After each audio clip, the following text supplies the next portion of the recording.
He walked into the store he owned, dressed in jeans, a hoodie, and sneakers, to see how things were running when no one knew who he was.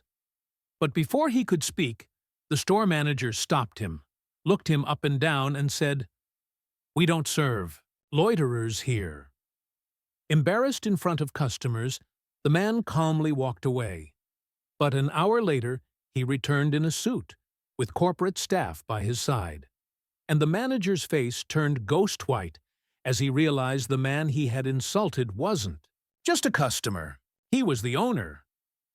Darius Cole, a 38-year-old black tech entrepreneur, had recently acquired a popular retail chain as part of his growing investment portfolio. The flagship location in Atlanta had been underperforming, so Darius decided to pay a surprise visit, incognito. No press, no limo, just a regular outfit and a quiet entrance. As soon as he stepped in, he noticed the looks. Some staff ignored him, and others glanced away. When he headed toward the tech section, a middle-aged white manager named Steven blocked his path. "We're not hiring, and you can't hang out here," he said flatly. "I'm just browsing," Darius responded. Politely, Steven narrowed his eyes. "You're not our type of customer. Please leave." Darius, humiliated but composed, nodded and left without saying another word. No announcement, no argument. But what Steven didn't know was that the man he just kicked out was his new boss, and that moment of arrogance was about to cost him everything. Wait a second. In the comments, tell us where you're watching from, and don't forget to subscribe for more powerful stories like this. An hour later, Darius returned, this time in a crisp navy blue suit, walking beside the regional director and a small corporate team. The store's assistant manager looked up in confusion and then panicked as she recognized the man from earlier. Steven, still unaware, sauntered up and said, "Can I help you, gentlemen?" The regional director stepped forward. "Steven, I'd like you to meet Mr. Darius Cole, the new owner of this entire chain." Silence. Steven's jaw dropped. The color drained from his face. You were just here." "Yes," Darius said calmly, "and you told me I didn't belong." "I didn't know," Steven stammered. "You weren't dressed like an owner." Darius raised an eyebrow.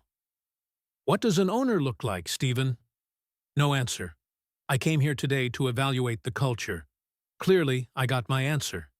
Employees stood frozen as Darius opened a folder and handed it to the regional director.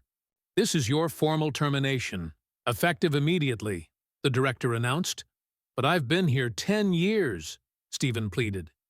"And in 10 seconds, Darius replied, "you showed me everything wrong with this store." Steven tried to justify himself, blaming company policy and misunderstandings.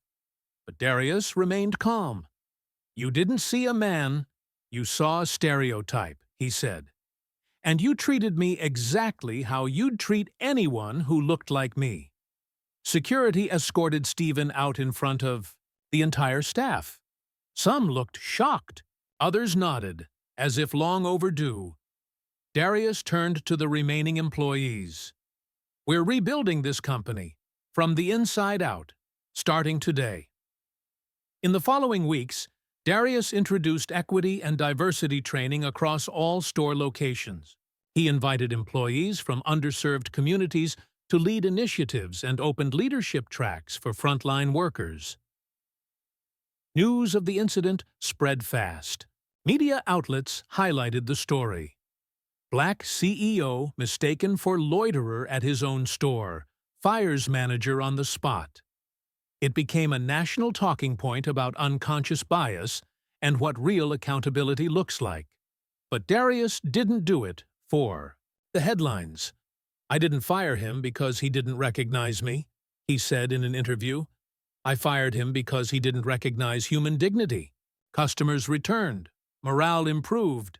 and the flagship store began outperforming all others, becoming a symbol of change and inclusion. For Darius, the incident wasn't just personal. It was a mirror held up to society. And through one quiet act of justice, he reminded everyone, power isn't about shouting back.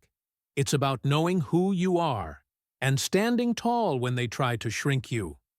If you enjoyed this story and thought it was provoking, don't forget to like, share, and subscribe for more powerful narratives. Let us know your thoughts in the comments. Take care.